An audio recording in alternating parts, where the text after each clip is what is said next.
जय द्वारकाधीश, जय काल भैरव, जय मेलडी माँ। तो आज टॉपिक है आज की उनके दिल की बातें। 9 नवंबर बुधवार के लिए है ये रीडिंग। सबसे पहले करते हैं मैनिफेस्टेशन।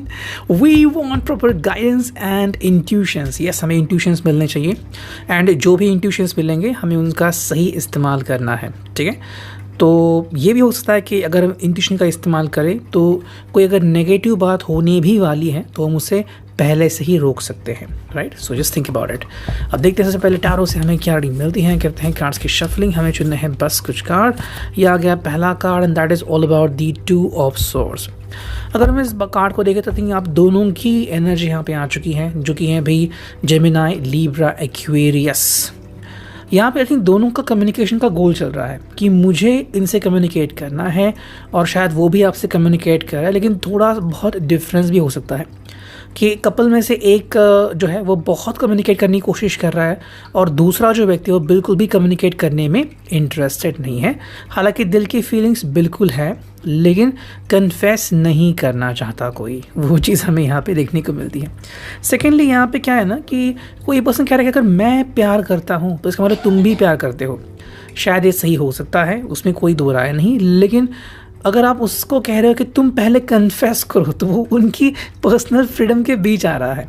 और कोई अगर इसे छुपा के रखना चाहता है या फिर सरप्राइज़ देना चाहता है या उसके फ्यूचर प्लान में ये है तो कैसे वो अभी रिवील करेगा कि this is so called love, तो वो चीज़ हमें यहाँ पे देखने को मिल रही है। सेकेंड 2-3 कार्ड्स हमें यहाँ पे मिल चुके हैं, क्या है वो देखते हैं। देखो ये जो कार्ड आ गया है भाई वो है 6 of wands, Aries, Leo, Sagittarius. भाई यहाँ पे कंप्लीट विक्ट्री है। विक्ट्री कैसी? मेरे हिसाब से ये पर्सन सेलिब्रेट करने के मूड में हो सकता है। जो भी नेगेटिविटी है उसको भूल जाना चाहिए, जो भी नकारात्मक बाजुएं हैं उसको भूल जाना चाहिए और आगे बढ़ना चाहिए। ठीक है, फ्लावर्स के साथ इनका काफ़ी अच्छा रिश्ता हो सकता है। शायद किसी के शादी में भी जा सकते हैं। ओके, किसी के लिए अच्छा गिफ्ट बैक भी कर सकते हैं। It means it could be a party, शायद वो बर्थडे पार्टी भी हो सकती है। तो वो चीज़ आपके लिए देखने लायक है कि ये क्या सच है क्या नहीं। नेक्स्ट जो कार्ड में मिला है वो है knight of wands, again fire sign. पर नाइट ऑफ वॉन्ड्स में मेरे हिसाब से ये पर्सन रेडी है अपने दिल की बात कन्फेस करने के लिए। आई थिंक ये पर्सन चीज़ें काफ़ी लाइटली लेगा और आपसे कम्युनिकेट करेगा। ये ज़्यादा इंटरेस्टेड होगा कि कोई काम करते वक्त आपसे वार्तालाप करे। जैसे कि कई रेस्टोरेंट में गए हैं तो खाते वक्त आपसे बात की, कहीं पे चल के जा रहे हैं, थोड़ा सा चना लिया वो खा रहे हैं, या फिर आपसे पूछ रहे हैं कि कहीं पे घूमने जाना है और बस गाड़ी पे हैं या फिर रिक्शा में है व्हाटएवर, और राइड एंजॉय कर रहे हैं और आपसे भी बातें कर रहे हैं। तो मेरे हिसाब से ये पर्सन चीज़ों को एंजॉय करना चाहता है। ठीक है, हाँ, लेकिन यहाँ पे इंटरेस्टिंग बात यह है कि आपके साथ चीज़ों को एंजॉय करना चाहता है। बाकी अगर आप इसमें अगर इंटरेस्टेड नहीं हो तो फिर क्या, ये तो मुझे नहीं पता अभी। यहाँ पे नेक्स्ट कार्ड है वो है किंग ऑफ वॉन्ड्स। सारे क्यों फायर साइन यहाँ पे आ रहे हैं? ये एक्चुअली काफ़ी मस्ती मजाक के मूड में मुझे लग रहा है एंड आपके सामने काफ़ी सारे प्रैंक्स भी कर सकता है, काफ़ी ऐसे एग्जाम्पल खड़े कर सकता है जो आपको क्वेश्चन क्रिएट कर दे आपके बिलीव सिस्टम पे। वो भी हमें यहाँ पे देखने को मिल रहा है। जो नेक्स्ट कार्ड है वो है 9 of cups, cancer, Scorpio, Pisces. भाई ये सही कार्ड आ गया। ये है wish card. Actually may be आपकी खुशियाँ इमेजिन कर रहा है या फिर कहीं ना कहीं अगर आपकी हेल्थ सही नहीं है तो आपको हंसाने की कोशिश कर रहा है या फिर आपका समय जो है वो काफ़ी सही करने की कोशिश कर रहा है। अगर आपने इनको कुछ कहा होगा कि कुछ दिन सही नहीं है या फिर किसी से डांट पड़ी या फिर बॉस से ठीक से बात नहीं हो रही है, किसी ने डांटा या फिर लाइकवाइज, तो ये आपका मूड ठीक करने की पूरी कोशिश करते हुए हमें यहाँ पे देखते हैं। ये था रिगार्डिंग दी टैरो। और अब देखते हैं यहाँ पे 2 फॉर्चून कुकीज़ हम लेने वाले हैं। एक है आपके लिए और एक है उनके लिए। चलो, आपके लिए आ गई और उनके लिए भी आ गई, शायद फिर थर्ड कॉमन जो है वो आ गई। Major life change. अगर आप इस कार्ड को देखते तो आपके लिए मेजर लाइफ चेंजेस आ सकते हैं। तो जैसे कि अगर आप पढ़ाई कर रहे हो या फिर जॉब में हो व्हाटएवर, इनफैक्ट अगर मैरिज के बारे में सोच रहे हो या फिर मैरिज भी हो चुका है तो भी शायद आप कोई डिसीजन ले सकते हो जो आने वाले कुछ दिन तक या कुछ हफ्तों तक आपके ऊपर वर्क करता रहेगा। ठीक है, सो मेजर लाइफ का मतलब ये नहीं कि पूरी ज़िंदगी ही हमने कंट्रोल कर दिया, ऐसा नहीं होता। लेकिन इसका मतलब है कि भाई कुछ समय, इम्पॉर्टेंट समय इस कारण से कनेक्ट रहता है। तो वो एक चीज़ हमें यहाँ पे देखने को मिल सकती है। सेकंड जो कार्ड है वो अगर आप दोनों में के बीच कॉमन हो सकता है या फिर ये उनके लिए हो सकता है कम्युनिकेशन। जैसे कि हमने टैरो में देखा, ये कम्युनिकेशन करने की पूरी कोशिश करेंगे, लेकिन कम्युनिकेशन वन साइडेड होगा, ये अपने ही तरीके से कम्युनिकेशन करेंगे। मे बी आपको बहुत कम मौका देंगे इनसे कम्युनिकेट करने का, वो खुद ही ज़्यादा बातें करेंगे या फिर खुद ही मैसेजेस भेज सकते हैं। हालांकि दोनों के लिए कॉमन हो सकता है। थर्ड जो कार्ड है वो है परजर्वेंस, यानी कि भाई ये पर्सन जो है वो अपना एटीट्यूड बचा रहा है। अगर हम कहें तो भाई कई बार ऐसा होता है ना कि जब हम किसी को मिलते हैं तो एक छवि दिल में छपती है, लेकिन जैसे जैसे हम इसको इंसान को जानते हैं तो लगता है कि नहीं, ये इंसान थोड़ा बदला हुआ है। तो वो बदला हुआ नहीं होता, वही होता है, लेकिन हमने वो देखा हुआ नहीं है। जैसे कि मान लो कोई फोर्ट है, सामने से बहुत अच्छा लग रहा है, लेकिन बाजू में जाकर देखा था यहाँ पे तो टूटा हुआ है, तो आपने पहले देखा नहीं था, है ना, इसलिए बोला कि ये सारी जगह से सही होगा। तो वही चीज़ हमें यहाँ पे दिख रही है। तो ये पर्सन जो है वो अपना जो स्वभाव है उसको मेंटेन कर रहा है, उसमें बदलाव उसको फ़िलहाल तो नहीं चाहिए। ये आप दोनों के बीच भी कॉमन हो सकता है। तो मे बी आप अभी वही सोच रहे हो कि मुझे मेरे में चेंजेस नहीं करने हैं, मैं जो भी हूँ, जैसे भी हूँ या जैसा भी हूँ, मैं अब तक अपने बलबूते पे यहाँ पे बना हूँ, या फिर पेरेंट्स ने हेल्प की है, फ्रेंड्स ने ज़िंदगी बनाई है, व्हाटएवर, ये because of all and everyone's effort. आपके भी एफर्ट्स हैं, उसमें कोई इशू नहीं है, लेकिन अब कोई अगर आपको कहे कि नहीं आपका ये व्यू पॉइंट इनको पसंद नहीं आ गया, तो थोड़ी सी दिक्कत तो हो सकती है। ऑलमोस्ट 6 मिनट हो चुके हैं। अब देखते हैं थर्ड ओरेकल। पहले से रखता हूँ मैं अंदर एंड हियर वी गो। देखते हैं हमें थर्ड ओरेकल से क्या रीडिंग मिलने वाली है, and that is this one. चलो करते हैं कार्ड्स की शफलिंग। हमें चुनने हैं सिर्फ 2 कार्ड। यस, ये आ गया पहला कार्ड एंड ये आ गया दूसरा कार्ड। ठीक है, जो पहला कार्ड हमें मिला है वो है विडोवर। ये कार्ड आ गया था, दोबारा आ गया है विडोवर। मे बी कोई पर्सन है, इसका मतलब है कि कहीं ना कहीं पे किसी का हार्ट ब्रेक हुआ है और ये आपसे मिलना चाहता है। ठीक है, तो क्या आप उस पर्सन से मिलने के लिए रेडी हो? सेकेंडली, मे बी आपकी ज़िंदगी में एक नई एंट्री होने वाली है किसी की, हो सकता है may be, and you should be aware of that one. अगर आप सिंगल है या रीडिंग देख रहे हैं तो शायद कोई नया व्यक्ति आपकी ज़िंदगी में आ रहा है। विडोवर का मतलब कंप्लीट ये नहीं कि वो विडोवर ही रहेगा, लेकिन शायद वो अकेला हो सकता है, या फिर वो किसी के प्यार में था, रिलेशनशिप थी, उनकी एज मैटर नहीं करती, 18-20 भी हो सकती है, फर्स्ट लव था वो टूट गया, तो अब ये पर्सन टूटा दिल लेके आगे बढ़ रहा है। अगर आपको कोई सच्चा आशिक चाहिए तो शायद ये पर्सन आपके लिए हो सकता है, डिपेंडिंग ऑन दैट। बाकी आपको चूज़ करना है। वीडियो का मतलब ये है कि भाई ये पर्सन आगे बढ़ने की कोशिश कर रहा है, अपनी ज़िंदगी भी अपने तरीके से जीने की कोशिश ये पर्सन करता हुआ हमें दिख रहा है। जो नेक्स्ट कार्ड है वो है लव। तो प्यार के बहुत सारे चांसेस हमें कल देखने को मिल सकते हैं। प्यार के चांसेस मतलब क्या है कि भाई ये इमेजिन कर सकता है कि मुझे प्यार बांटना है और आप इनका प्यार एक्सेप्ट करते हो, व्हाट, ये डिपेंड करता है।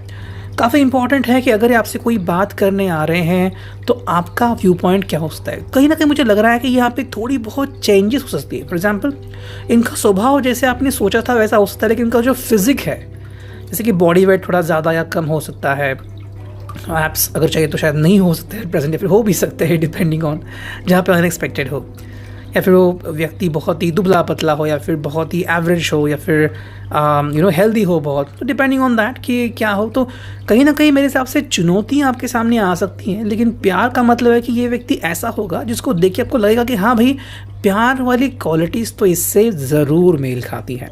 ठीक है, सो ये हमने देखा यहाँ पे। तो लव यहाँ पे काफ़ी मैटर करता है, और आई थिंक ये पर्सन टोटली लवेबल है और उसके हिसाब से आप भी काफ़ी लवेबल हो। तो ये पर्सन आपको बहुत चाहता है, आप भी चाहते हो, या फिर ऐसा कोई पर्सन जो शिद्दत से आपसे प्यार करेगा आपकी ज़िंदगी में बहुत ही जल्द आ सकता है। ये आपके ऊपर होगा कि आप इसे कितना जल्दी पहचान लेते हैं। ओके, नेक्स्ट हम देखते हैं डिवाइन डायरेक्शंस। ऑलमोस्ट हो गए हैं 9 minute, so let's connect to it. देखते हमें क्या रीडिंग मिलती है। हम यहाँ से भी लेंगे सिर्फ 2 कार्ड्स। डिवाइन डायरेक्शन जो पहला कार्ड है, और ये है दूसरा कार्ड, दैट्स इट। बाकी कार्ड्स मैं रखता हूँ यहाँ पे बॉक्स में। Okay, and here we go now. जो पहला कार्ड है वो है flow. You need more flexibility in your life. तो यहाँ पर मेरे साथ इस पर्सन को चेंजेस करने की ज़रूरत है। अगर ये फ्लेक्सिबल नहीं है, जैसे कि सिर्फ स्पेसिफिक टाइम पे एक्सरसाइज कर रहा है, तो उसे फ्लेक्सिबल बनना होगा। सिर्फ जिम छोड़ के योग वगैरह करना स्टार्ट करना होगा। पता नहीं आप उनको कहाँ पे मिलोगे and if you are already in love, तो आपके लिए जो वो समय निकालते हैं ना, वो उनको टाइमिंग चेंज करने की ज़रूरत है। जैसे कि सिर्फ अगर सुबह मिलते थे या फिर सुबह बातें होती थी, तो अब दोपहर के वक्त भी आपसे बातें करने की कोशिश करनी होगी, या फिर शाम के वक्त या फिर लेट नाइट अगर मैसेजेस कर रहे हैं, कॉल कर रहे हैं, तो इससे क्या होगा ना कि आपके बीच का जो कम्युनिकेशन है वो काफ़ी सही हो जाएगा। नेक्स्ट कार्ड है वो है फोकस। ना फोकस का मतलब क्या, you are in need of a clear direction. इसका मतलब ये है कि ये पर्सन एक्चुअली अपनी लाइफ को लेके सीरियस इतना नहीं है जितना वो दिखता है।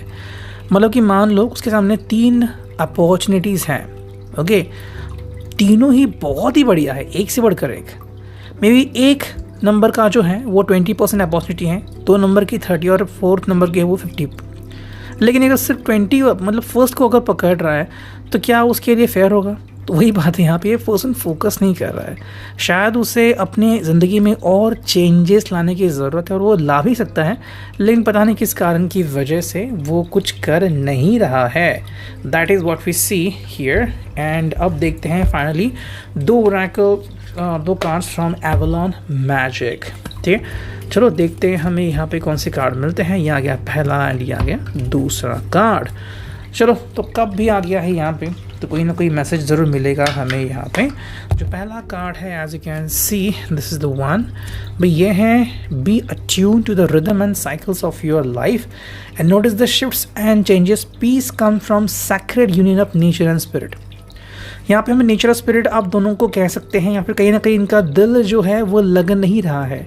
अगर हम थोड़ा सा प्यार को साइड में करें तो शायद जो कुछ हादसा उनके साथ हुआ होगा रिसेंटली, कल या फिर 2 हफ्ते पहले, 2 महीने पहले, 2 साल पहले, 20 साल पहले, वो आज भी ताज़ा है। बट दिन कई बार जब आप उनके पास जाने की कोशिश करते तो शायद वो पर्सन हिचकिचाते हैं, उसके पीछे वो रीज़न हो सकता है। चाइल्ड लाइफ ट्रॉमा, टॉर्चर, कुछ चीज़ें जो शायद उन्होंने सही है वो भी यहाँ पे हमें दिखती हैं। सो कहीं ना कहीं क्या इम्पॉर्टेंट है कि अगर ये पर्सन इन चीज़ों को लेके भाग रहा है या फिर इन चीज़ों को लेके निराश है, तो उसे इन चीज़ों को सेटल करना होगा। वो पहले की बात थी, हाँ ये ज़रूरी है, ये ज़रूर है कि हर कोई व्यक्ति 2 मिनट में चीज़ें सेटल नहीं कर सकता। किसी के लिए दिन लगते हैं, किसी के लिए साल। So let the person have some time और आप उनमें चेंजेस देखा करोगे।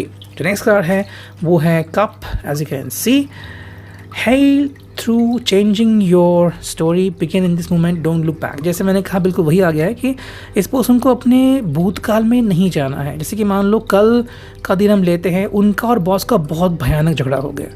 अब उनको नहीं पता कि क्या वो ऑफिस में टिकेंगे या नहीं, और अगर टिकेंगे भी तो बॉस उनको शायद बहुत कठिन वर्क देंगे, या फिर उनका जो सैलरी है वो शायद कम करेंगे, या फिर ऑफिस वर्क बढ़ा देंगे, उनको नहीं पता। लेकिन अगर ये सिर्फ इसी बात को लेके आगे बढ़े तो कैसे होगा? अब ये तो बहुत ईजी है बोलना कि भूल जाइए, ऐसा भूलना बिल्कुल भी ईजी नहीं होता। आपको ऐसे ऐसे लोग मिलेंगे कि जो 20 साल पहले की बात तक याद रखते हैं कि उस वक्त मेरे मैनेजर ने, मेरे ऑफिस वाले ने मुझे क्या कहा था। सो क्या इंपॉर्टेंट है यहाँ पे कि ये पर्सन इस चीज़ को लेके क्या रिस्पॉन्स देता है। अगर ये पर्सन अभी के वक्त में जीता है, जैसे कि आप इनके साथ हो एंड उसके लिए हीलिंग की ज़रूरत है, तो धीरे धीरे ही सही, शायद चलो 2 हफ्ते, 2 महीने, 2 साल चलो हम लेके पकड़ते हैं, तो धीरे धीरे वो हील हो जाएगा। Reading, I hope it will resonate. Thank you, take care, good bye.